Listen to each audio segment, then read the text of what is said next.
अस्सलाम वालेकुम। आज हम लोग क्या पढ़े हैं? आज हम लोग पढ़े हैं ब्लॉक 7 की पैथोलॉजी हीमेटोलॉजी में WBC डिसऑर्डर्स हम लोगों ने स्टार्ट किए हुए थे। और हम लोगों ने जो है ना वो न्यूप्लास्टिक प्रोलिफरेशंस कह लें, कैंसर्स कह लें, वो स्टार्ट किए हुए थे बच्चों। अब तक हम लोग क्या क्या पढ़ चुके हैं? हम लोगों ने ALL पढ़ा, हम लोगों ने AML पढ़ा, हम लोगों ने CLL पढ़ा, CML पढ़ा, ठीक है। हमने हॉजकिन लिम्फोमा पढ़ा, हम लोगों ने नॉन हॉजकिन लिम्फोमा पढ़ा। इन सब के लेक्चर जो है ना वो अलग अलग वीडियोस मेरे चैनल के ऊपर अवेलेबल हैं। इसके अलावा अब हमारे पास जो लास्ट टॉपिक बचा ना वो हमारे पास है मल्टीपल माइलोमा, और ये बहुत इंपॉर्टेंट टॉपिक है बच्चों। ये सारे टॉपिक्स ही बहुत ज़्यादा इंपॉर्टेंट है। मैंने आप लोगों को कवर ही सिर्फ इंपॉर्टेंट चीज़ें कराई हैं बच्चों, क्योंकि अगर आप लोग बस इतना ही कर लो ना, यही आपके लिए बहुत ज़्यादा है। क्योंकि एंड तक इतनी ज़्यादा चीज़ें याद नहीं रहती, इंसान के अंदर प्रॉफ में इतनी कैपेसिटी नहीं होती कि वो हर चीज़ हर लाइन नए सिरे से रिवाइज़ कर सके, ठीक है। तो हम बिना टाइम वेस्ट आगे बढ़ते हैं बच्चों। न्यूप्लास्टिक प्रोलिफरेशन हम लोग पढ़े थे। अगर आप लोगों को मेरा पहला लेक्चर याद हो, ओवरव्यू वाला, तो मैंने आपको बताया था कि न्यूप्लास्टिक प्रोलिफरेशन या फिर जो हीमेटोलॉजिकल मेलिग्नेंसीज होती हैं उनको हम 3 ग्रुप्स में डिवाइड करते हैं। हमारे पास लिम्फाइड होती है, माइलाइड होती है, या फिर हिस्टियोसाइटिक होती है। लिम्फाइड का मतलब वो होते हैं वो कैंसर जो कि लिम्फोसाइट को अफेक्ट करते हैं, B सेल्स को, T सेल्स को, नेचुरल किलर सेल्स को अफेक्ट करते हैं। माइलाइड हमारे पास वो होते हैं जो माइलाइड सेल्स को अफेक्ट करते हैं, ठीक है। यानी कि मोनोसाइट्स थे हमारे पास, और इओजिनोफिल्स थे, बेजोफिल्स थे, न्यूट्रोफिल्स थे, ठीक है, और RBCs, प्लेटलेट्स। और हिस्टियोसाइटिक हमारे पास क्या होते हैं जो कि इम्यून सेल्स को इफेक्ट करते हैं, जो कि हमारे पास टिश्यू रेजिडेंट मैक्रोफेजेस होते हैं, डेंड्राइटिक सेल्स होते हैं। तो ये तो बच्चों बिल्कुल भी इंपॉर्टेंट नहीं है, इसको तो हमने टच ही नहीं किया। हम लोगों ने माइलाइड में अंदर AML और CML पढ़ा, ठीक है, ये काफ़ी इंपॉर्टेंट है। लिम्फॉइड के अंदर हमने ALL पढ़ा, CLL पढ़ा, इसके अलावा हमने लिम्फोमास पढ़े, हॉजकिन, नॉन हॉजकिन। अब हमारे पास बचते हैं बच्चों प्लाज्मा सेल नियोप्लाज्म। तो आज की वीडियो के अंदर मैं आपको जो है ना प्लाज्मा सेल नियोप्लाज्म्स पढ़ाऊंगी, ठीक है। आपकी बुक से दिखाती हूँ। आपकी बुक से ना ये वाला बनता है, ये वाला टॉपिक बनता है, plasma cell neoplasms and related entities. ये वाला टॉपिक आप लोगों को समझाऊंगी ताकि आप लोगों को मल्टीपल माइलोमा समझने में, क्योंकि मल्टीपल माइलोमा बच्चों इसी का एक सब टॉपिक है। पहले ये समझ लोगे तो मल्टीपल माइलोमा आप लोगों के लिए आसान हो जाएगा, ठीक है। तो बिना टाइम वेस्ट किए हम लोग आगे चलते हैं कि प्लाज्मा, अब इतना तो समझ आ गया ना कि प्लाज्मा सेल नियोप्लाज्म बेसिकली किसकी सब डिवीजन है? लिम्फॉइड सीरीज़ की। यानी कि ये किसको अफेक्ट कर रहा होगा? लिम्फोसाइट को अफेक्ट कर रहा होगा। और कौन से लिम्फोसाइट्स को अफेक्ट कर रहा होगा? B लिम्फोसाइट्स को बच्चों ये अफेक्ट कर रहा होगा, या B लिम्फोसाइट्स का कैंसर है, ठीक है। प्लाज्मा सेल नियोप्लाज्म, नियोप्लाज्म का मतलब है कैंसर, और प्लाज्मा सेल का मतलब है ये प्लाज्मा सेल का कैंसर है। अब बच्चों आप लोगों को इतना तो समझ आ गया कि हम लोगों ने कैंसर ऑफ प्लाज्मा सेल्स पढ़ना है। अब आप लोग कहोगे कि प्लाज्मा सेल्स होते क्या हैं, ठीक है। प्लाज्मा सेल्स क्या होते हैं? तो अगर आप लोगों को याद हो कि हमारे पास लिम्फोसाइट्स 3 तरह के होते हैं। हमारे पास B लिम्फोसाइट्स होते हैं, T लिम्फोसाइट्स होते हैं, नेचुरल किलर सेल्स होते हैं। जो B लिम्फोसाइट्स का होते हैं इनका काम क्या होता है कि इन्होंने इम्यूनोग्लोबुलिन्स या फिर एंटीबॉडीज़ बनानी होती है ताकि इन्फेक्शंस को बॉडी से एरेडिकेट किया जा सके। अब B लिम्फोसाइट बच्चों अचानक से एंटीबॉडीज़ के अंदर कन्वर्ट नहीं हो जाते। B लिम्फोसाइट्स पहले प्लाज्मा सेल्स में कन्वर्ट होते हैं, और प्लाज्मा सेल्स से फिर एंटीबॉडीज़ बनती हैं। तो देखा जाए तो जो प्लाज्मा सेल्स है ना वो बेसिकली B लिम्फोसाइट्स ही हैं, ठीक है। ये एक ही तरह के सेल्स होते हैं, ठीक है बच्चों। तो प्लाज्मा सेल्स आप लोगों को समझ आ गया। तो बेसिकली ये कैंसर है प्लाज्मा सेल्स का, या फिर आप इनडायरेक्टली कह सकते हैं कि ये कैंसर है B लिम्फोसाइट्स का। अब नॉर्मली हमारे पास क्या होता है कि जो प्लाज्मा सेल्स होते हैं ना इन्होंने डिफरेंट टाइप ऑफ एंटीबॉडीज़ बनानी होती हैं, ठीक है। IgG भी बन रही है, A भी बन रही है, M भी बन रही है, E भी बन रही है, ठीक है। बॉडी की रिक्वायरमेंट के मुताबिक जो है ना वो डिफरेंट टाइप ऑफ एंटीबॉडीज़ जो है ना प्लाज्मा सेल्स बना रहे होते हैं। अब प्लाज्मा सेल्स नियोप्लाज्म के अंदर बेसिकली हमारे पास क्या होता है बच्चों के, जो एक प्लाज्मा सेल होता है ना वो हो जाता है हमारे पास मेलिग्नेंट, ठीक है। यानी कि उसके अंदर कोई म्यूटेशन आई और प्लाज्मा सेल क्या हो गया? मेलिग्नेंट हो गया। और वो मेलिग्नेंट प्लाज्मा सेल्स बहुत मरतबा डिवाइड होता है, बहुत मरतबा मल्टीप्लाइड होता है डॉटर सेल्स के अंदर, और एक पूरा एबनॉर्मल क्लोन या फिर क्लस्टर बन जाता है प्लाज्मा सेल्स का।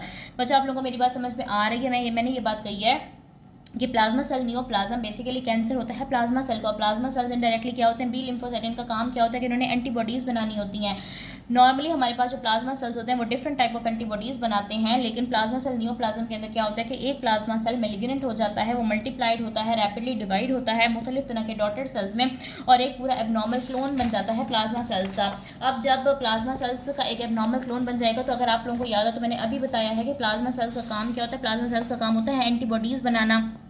तो जब एबनॉर्मल क्लोन बन गया है प्लाज्मा सेल्स का, तो वो नॉर्मल एंटीबॉडीज़ तो नहीं बना सकते। जब पीछे वाले प्रिकर्सर ही एबनॉर्मल है तो आके उसका जो रिजल्ट होगा वो भी तो एबनॉर्मल सेल्स ही होंगे। तो इसके हमारे पास 2 रिजल्ट्स हो सकते हैं, या तो ये क्या बनाएगा सेम, या फिर आइडेंटिकल एबनॉर्मल एंटीबॉडी, यानी कि सारी एंटीबॉडीज़ एक तरह की होंगी, वो होंगी भी एक जैसी और होंगी भी एबनॉर्मल, ठीक है बच्चों। यानी कि IgM, A, E, D इस तरह की जो बनी थी, G बनी थी, ठीक है, वो सब छोड़ के हमारे पास एक ही तरह की आइडेंटिकल एबनॉर्मल एंटीबॉडी बनती है जिसको हम बोलते हैं M प्रोटीन या फिर मोनोक्लोनल प्रोटीन। एक ही तरह का क्लोन है ना, मोनोक्लोनल मतलब एक ही तरह की, ठीक है। आइडेंटिकल एबनॉर्मल एंटीबॉडीज बनती है जिसको बोलते हैं M प्रोटीन या फिर मोनोक्लोनल प्रोटीन, या फिर मुकम्मल तौर पर इम्यूनोग्लोबुलिन या फिर एंटीबॉडी नहीं बन पाती बल्कि उसके छोटे छोटे टुकड़े बन जाते हैं, ठीक है। फॉर एग्जाम्पल ये हमारे पास एक एंटीबॉडी थी ना, तो ये इतना से इसका फ्रेगमेंट बन जाएगा, जिनको हम बोलते हैं लाइट चेन्स। और ये लाइट चेन्स जब यूरिन के अंदर जाते हैं तो इसको बोलते हैं बेंज जोन्स प्रोटीन्स। बीजे लिखा हुआ है, इसका मतलब है बेंज जोन्स प्रोटीन्स। तो बच्चों मैंने आप लोगों को अब और ये सर्व कर रहे होते हैं एज ट्यूमर मार्कर, तो ताकि हम इस कैंसर को आइडेंटिफाई कर सकें। तो बच्चों मैंने आप लोगों को यहाँ तक क्या बताया, मैंने आप लोगों को यहाँ तक ये बताया कि प्लाज्मा सेल नियोप्लाज्म हमारे पास टाइप होती है लिम्फाइड नियोप्लाज्म्स की। कैंसर होता है प्लाज्मा सेल का। प्लाज्मा सेल क्या होते हैं, बेसिकली बी लिम्फोसाइट होते हैं। इनका नॉर्मली काम होता है डिफरेंट टाइप्स ऑफ एंटीबॉडीज़ बनाना, लेकिन जब इसके अंदर म्यूटेशन आ जाती है तो ये क्या बनाता है, सेम या फिर आइडेंटिकल एबनॉर्मल एंटीबॉडी, जिसको एम प्रोटीन या फिर मोनोक्लोनल प्रोटीन बोलते हैं, या फिर फ्रेगमेंट्स बनाता है एंटीबॉडीज़ को, जिसको हम क्या बोलते हैं, लाइट चेन्स, जो कि यूरिन में जाती हैं तो इसको बेंज जोन्स प्रोटीन्स बोलते हैं। और ये दोनों हमारे पास एज ट्यूमर मार्कर सर्व कर रहे होते हैं। अब बच्चों बॉडी के ऊपर क्या कॉन्सिक्वेंसेज आ रहे हैं, एक तो आपकी बॉडी के अंदर ट्यूमर की ग्रोथ हो रही है, दूसरा हमारे पास क्या हो रहा है कि एंटीबॉडी जो नॉर्मली एंटीबॉडी बनने थे उनका क्या काम होता है कि उन्होंने इन्फेक्शंस को इरेडिकेट करना है, एंटीजन के साथ मिलकर उनको बॉडी से बाहर निकालना है। अब वो भी अब नॉर्मल बन रही है, यानी कि बॉडी की इम्यूनिटी भी कम हो रही है, बॉडी के अंदर ट्यूमर भी ग्रो कर रहा है। ये दो मेजर कॉन्सिक्वेंसेज हैं, लेकिन इसके जो असल वाले डिटेल्ड कॉन्सिक्वेंसेज हैं वो मैं आपको आगे चल के बताती हूँ। अब बच्चों यहाँ तक ये आपको बात क्लियर है। मैं चाहती हूँ कि 1 मिनट के लिए इस टॉपिक को साइड पे करके ना आप एंटीबॉडी का स्ट्रक्चर रिवाइज करो। ये आप इम्यूनो में भी पढ़ रहे होगे, अगर आप लोगों को याद हो तो एंटीबॉडी के स्ट्रक्चर में क्या होता है, हमारे पास 2 हैवी चेन्स होती हैं, ठीक है, और 2 हमारे पास क्या होती हैं, लाइट चेन्स होती हैं, और आपस में सल्फाइड बॉन्ड से लिंक हुए हुए होते हैं। अब जो 2 हमारे पास लाइट चेन्स है ना, ये हमारे पास ज़्यादातर क्या होती हैं, कापा और lambda light chains, lambda light chains होती हैं, ठीक है, कापा और लेमडा लाइट चेन्स होती हैं। अब नॉर्मली हमारे पास क्या होता है बच्चों, जब हमारे पास प्लाज्मा सेल्स या फिर हमारे पास बी लिम्फोसाइट्स एंटीबॉडीज़ बनाते हैं ना, तो ये एंटीबॉडीज़ ब्लड के अंदर स्टे करती हैं। ये क्योंकि इनका साइज़ बहुत बड़ा होता है। आपको पता है ना, ब्लड फिल्टर होकर कहाँ जाता है, ब्लड फिल्टर होकर यूरिन में जाता है, ठीक है, यूरिन बनाता है, किडनीज़ में जाता है ब्लड, और वहाँ से वेस्ट फिल्टर होकर यूरिन में जाते हैं। तो एंटीबॉडीज़ का साइज़ इतना बड़ा होता है कि वो किडनी से पास ऑन नहीं हो सकती, बल्कि वो ब्लड में ही रहती हैं। लेकिन ये जो हमारे पास लाइट चेन्स बनती हैं ना, इनका साइज होता है बहुत ज़्यादा स्मॉल। प्लाज्मा सेल नियोप्लाज्म के अंदर जब हमारे पास एक्सेसिव लाइट चेन्स बनती है ना, तो इनका साइज़ क्या होता है, स्मॉल होता है, और ये हमारे पास यूरिन के अंदर पास आउट हो जाती हैं, जिनको हम बोलते हैं बेंज जोन्स प्रोटीन्स। तो अगर हमारे पास एम प्रोटीन है यानी कि मोनोक्लोनल एंटीबॉडी, तो वो ब्लड में स्टे करेगी। अगर हमारे पास बेंज जोन्स प्रोटीन्स है, लाइट चेन्स है, कापा और लेमडा लाइट चेन्स है, तो वो हमारे पास क्या होता है कि monoclonal light chains in the urine, उनको हम बोलते हैं बेंज जोन्स प्रोटीन्स। तो बच्चों यहाँ तक आप लोगों को बात समझ आ गई, यहाँ तक आप लोगों को बात क्लियर हो गई। मैंने आपको बताया कि प्लाज्मा सेल्स होते क्या हैं, ठीक है, प्लाज्मा सेल का काम क्या होता है, जब इनके अंदर म्यूटेशन होगी तो इनके कॉन्सिक्वेंसेज क्या होंगे और वो बॉडी को किस तरीके से अफेक्ट करेंगे, ठीक है। अब एबनॉर्मल प्रोटीन के लिए आपकी बुक के अंदर 3 टर्म्स, जैसे मोनोक्लोनल गैमोपैथी, डिस्प्रोटीनीमिया, पैराप्रोटीनीमिया, तीनों का मतलब एक ही है कि आपके पास जो इम्यूनोग्लोबुलिन्स है ना, वो एबनॉर्मल भी हैं, वो आइडेंटिकल भी हैं, और वो ब्लड के अंदर है। अब कुछ डिजीज़ जो है ना वो आपकी बुक के अंदर एक्सप्लेन की हुई हैं, ठीक है, पैराग्राफ की फॉर्म में। तो मैंने इनको अलग अलग 6 डिजीज़ हैं, ठीक है, ये आप लोग समझ लो ये क्या क्या है। सबसे पहले वो बताता है मल्टीपल माइलोमा का, और सबसे ज़्यादा इंपॉर्टेंट मल्टीपल माइलोमा ही है। अभी मैं इसका थोड़ा सा ओवरव्यू बताती हूँ, आगे चल के हम इसकी डिटेल पढ़ते हैं इसी वीडियो के अंदर। सो ये सबसे ज़्यादा इंपॉर्टेंट प्लाज्मा सेल नियोप्लाज्म है। इसके अंदर क्या होता है कि जो ट्यूमर के मैसेज होते हैं ना, वो through out the skeletal system scatter हुए हुए होते हैं, और मल्टीपल बोनी लियंस बन जाती हैं वर्टिब्रा के अंदर और पेल्विस के अंदर, और मतलब हर तरह की स्कल के अंदर, खासतौर पर हर तरह की बोन्स के अंदर मल्टीपल बोनी लियंस बन जाती हैं, ठीक है। ट्यूमर जो है ना वो बोन्स के अंदर स्प्रेड होना स्टार्ट हो जाता है। Most important plasma cell neoplasm है। और ये जब भी बच्चों इसका सिनेरियो आता है ना, हमेशा बोन पेन का जिक्र उसके अंदर, क्योंकि ये बोन्स को बहुत ज़्यादा अफेक्ट कर रहा होता है, तो ये बोन पेन का लफ्ज़ इसके अंदर बहुत ज़्यादा यूज़ होता है। नेक्स्ट हमारे पास है टर्म सॉलिटरी प्लाज्मासाइटोमा। सॉलिटरी का मतलब होता है तनहा या फिर अकेला। इसका मतलब क्या होता है कि जिस तरह मल्टीपल माइलोमा के अंदर बहुत सारे मैसेज बन रहे थे, ट्यूमर मैसेज स्कैटर हो रहे थे through out the skeletal system, तो इसमें हमारे पास क्या होता है कि एक सिंगल मैस बनता है बोन या फिर सॉफ्ट टिश्यू के अंदर, एक सिंगल मैस बनता है, 1 लोकलाइज प्लाज्मा सेल ट्यूमर होता है। नेक्स्ट हमारे पास टर्म है स्मॉल्डरिंग माइलोमा। स्मॉल्डरिंग माइलोमा में क्या होता है कि कोई सिम्टम्स नहीं होते, हाई एम प्रोटीन का लेवल बहुत हाई होता है, लेकिन सिम्टोमेटिक नहीं होता, एसिम्टोमेटिक कंडीशन है। नेक्स्ट बच्चों कंडीशन का नाम है, मुझसे ना फोल्ड नहीं हो रहा दरअसल। नेक्स्ट कंडीशन का नाम है मोनोक्लोनल गैमोपैथी ऑफ अनडिटर्मिन्ड सिग्निफिकेंस या फिर MGUS। इसमें क्या होता है कि एम प्रोटीन्स प्रेजेंट होती हैं, लेकिन इसके कोई मेजर सिम्टम्स नहीं आते, क्योंकि अभी बॉडी के अंदर ट्रू माइलोमा स्टार्ट नहीं हुआ था, बल्कि ये एक प्री मेलिग्नेंट कंडीशन है जो कि ओल्ड एज लोगों को अफेक्ट करती है, और ये बाद में ट्रांसफॉर्म हो सकती है मल्टीपल माइलोमा के अंदर। नेक्स्ट कंडीशन का नाम है प्राइमरी अमाइलाइडोसिस या फिर इम्यूनोसाइट एसोसिएटेड अमाइलाइडोसिस, ठीक है। इसमें क्या होता है कि जो प्लाज्मा सेल्स होते हैं ना, वो बहुत ज़्यादा लाइट चेन सिक्रीट करते हैं, और वो डिपॉजिट हो जाती हैं एज अमाइलाइड, यानी कि एबनॉर्मल लाइट चेन्स होती हैं, वो मिसफोल्ड होती हैं, डिपॉजिट हो जाती हैं टिश्यूज़ के अंदर, उसको बोलते हैं प्राइमरी अमाइलाइडोसिस। फिर हमारे पास है वेल्डेनस्ट्रॉम मैक्रोग्लोब्यूलिनीमिया, इसमें हमारे पास क्या होता है कि जो प्लाज्मा सेल्स होते हैं वो तो हैं ही एबनॉर्मल, वो क्या करते हैं बहुत ज़्यादा अमाउंट में ना आईजीएम सिक्रीट करते हैं। आईजीएम का साइज़ बहुत बड़ा होता है बच्चों, ये इतना बड़ा होता है कि ये ब्लड के अंदर स्टे करता है, ब्लड को बहुत ज़्यादा थिक या फिर हाइपर विस्कस बना देता है, ठीक है, यानी कि उसको बहुत ज़्यादा गाढ़ा कर देता है। बच्चों ये वाली कंडीशन जो है ना, इनके सिर्फ नाम याद कर लो तो बहुत बड़ी बात है, मतलब ये बिल्कुल भी इंपॉर्टेंट नहीं है। मैंने आप लोगों को अच्छा की एसोसिएट होती है ये कंडीशन विद लिम्फोप्लाज्मासाइटिक लिम्फोमा, ये मैंने आप लोगों को इससे पढ़ा दिया ताकि आप लोगों को जो है ना आगे मल्टीपल मायलोमा समझने में आसानी हो। ठीक हो गया बच्चों, मैं आप लोगों को बुक से भी दिखाती हूँ। सॉरी ये हिल गया।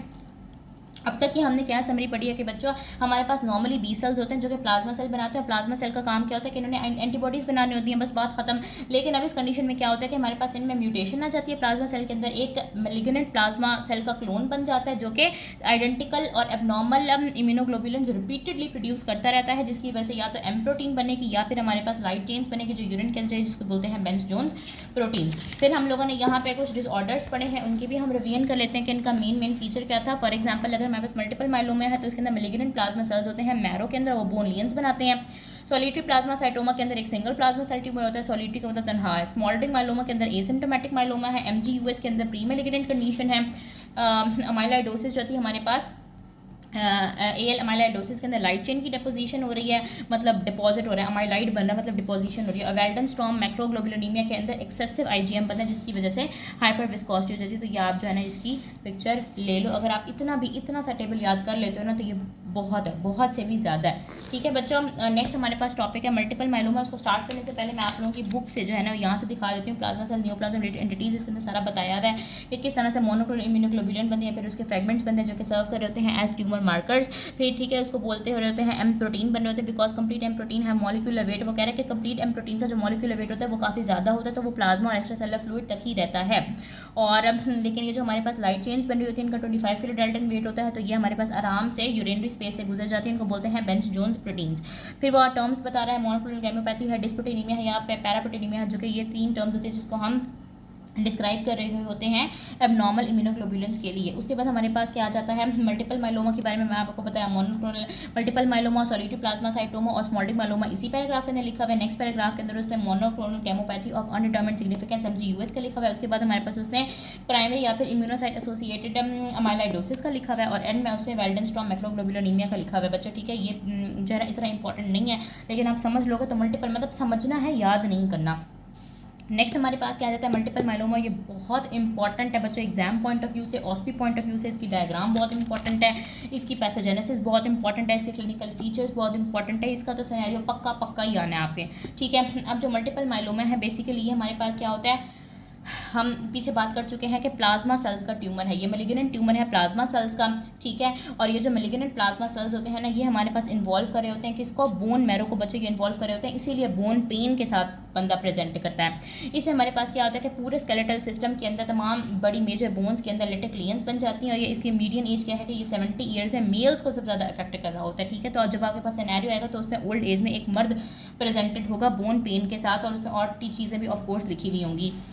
अच्छा, अब बच्चों मल्टीपल माइलोमा में हमने पढ़ लिया कि ये क्या होता है, प्लाज्मा सेल्स का ट्यूमर है और ये इन्वॉल्व करता है बोन मैरो को और लिटिल ग्लियंस बनाता है स्केलेटल सिस्टम के अंदर। अब इसके कॉन्सिक्वेंसेस क्या होते हैं, अभी मैं आप लोगों को इसके कॉन्सिक्वेंसेस वैसे बता देती हूँ, डिटेल में हम आगे पढ़ेंगे।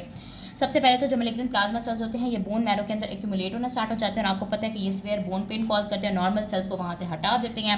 इसके अलावा ये एम प्रोटीन प्रोड्यूस करते हैं। एम प्रोटीन हमारे पास क्या है, जो ख़राब वाली सेम आइडेंटिकल एबनॉर्मल एंटीबॉडीज़ थी उसका नाम एम प्रोटीन है। जब वो ख़राब वाली एंटीबॉडीज़ प्रोड्यूस होंगी तो बंदे की इम्यूनिटी लॉस हो जाएगी। इसके अलावा ये बोन्स को डिस्ट्रॉय कर रही होती है क्योंकि ये लिटिल ग्लियंस बना रही होती हैं पूरे स्केलेटल सिस्टम के अंदर। इसके अलावा ये किडनीज़ को डैमेज कर रही होती हैं क्योंकि ये जो हमारे पास यूरिन के अंदर बेंस जोन्स प्रोटीन्स ने पास आउट होना है तो वहाँ पे डिपॉजिट भी हो जाती है। इसके अलावा वो ग्लोमेरुलस को डैमेज भी कर रही होती है। इसके अलावा ये सप्रेस कर रही होती है नॉर्मल इम्यूनिटी को क्योंकि हमारे पास जो एबनॉर्मल एंटीबॉडीज़ हैं वो बहुत ज़्यादा प्रोड्यूस हो रही हैं और नॉर्मल प्लाज्मा सेल्स ही नहीं है। जब नॉर्मल प्लाज्मा सेल्स ही नहीं है तो नॉर्मल इम्यूनोग्लोबुलिन्स ही नहीं है, नॉर्मल इम्यूनोग्लोबुलिन्स नहीं है तो बंदे की इम्यूनिटी बहुत कम है, वो ससेप्टेबल है बैक्टीरियल इन्फेक्शन से। तो ये हमारे पास बच्चों के मेजर कॉन्सिक्वेंसेज जिनको हम आगे जाकर डिटेल में पढ़ने वाले हैं।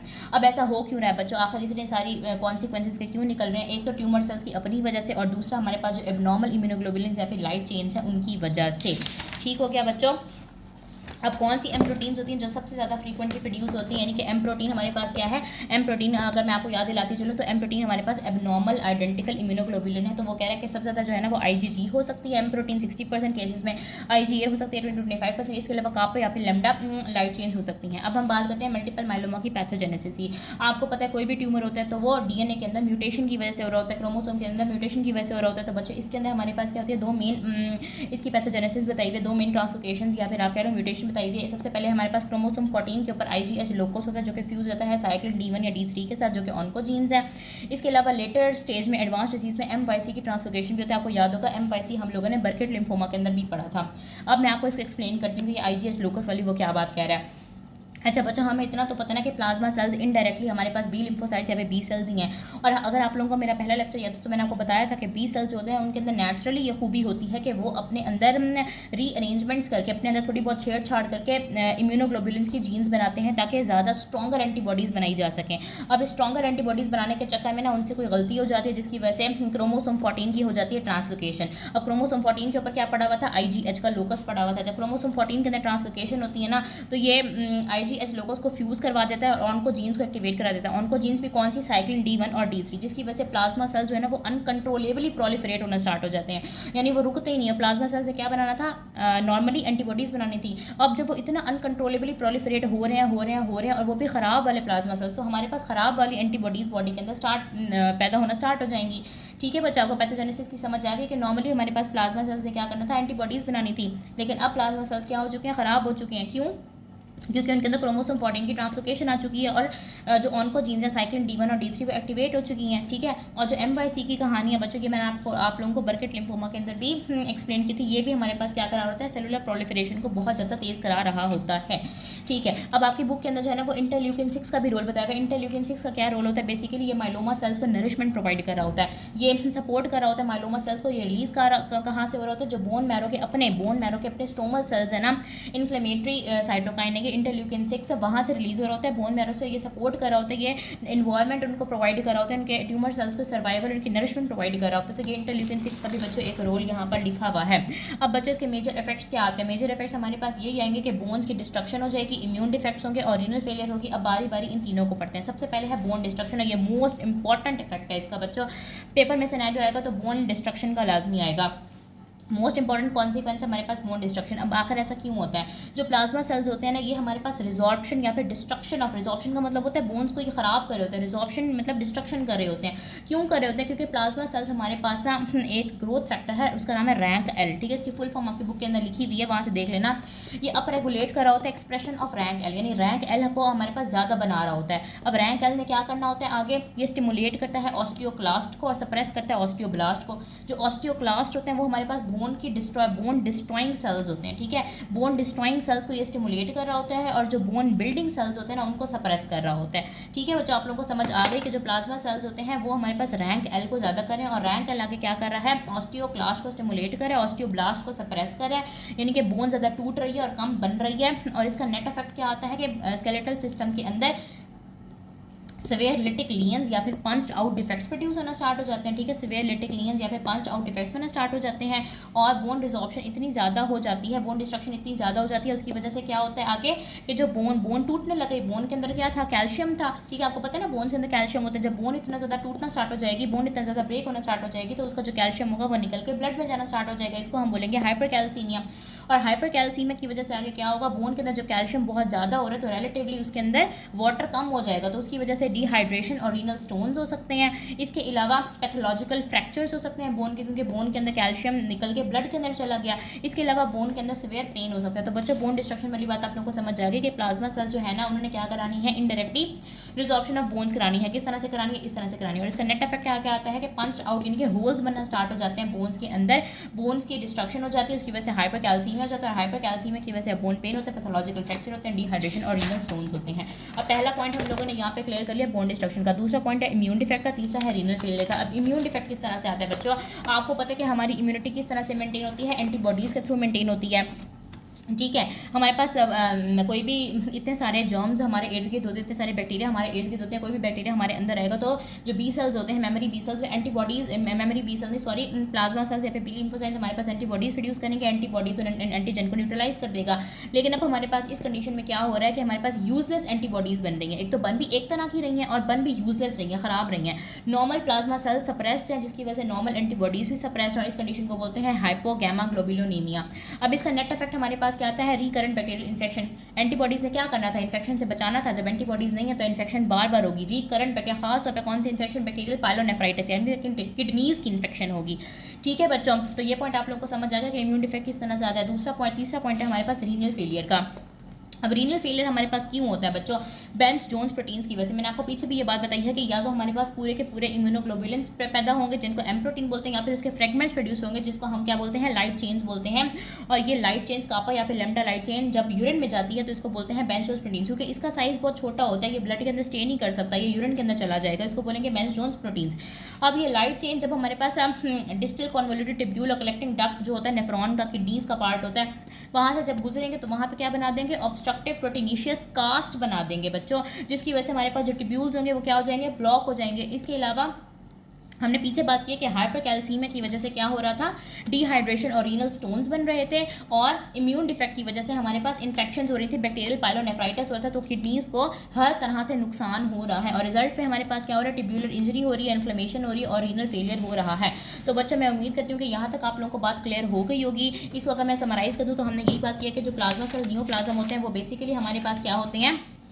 Plasma cell neoplasms. हमारे पास प्लाज्मा उसमें उसके अंदर म्यूटेशंस की वजह से एक मैलिग्नेंट प्लाज्मा क्लोन बनता है, जिसकी वजह से एक ही एंटीबॉडी बार बार बनना स्टार्ट हो जाती है, जिसको या तो हम एम प्रोटीन बोलेंगे या तो हम बेंस जोन्स प्रोटीन्स बोलेंगे।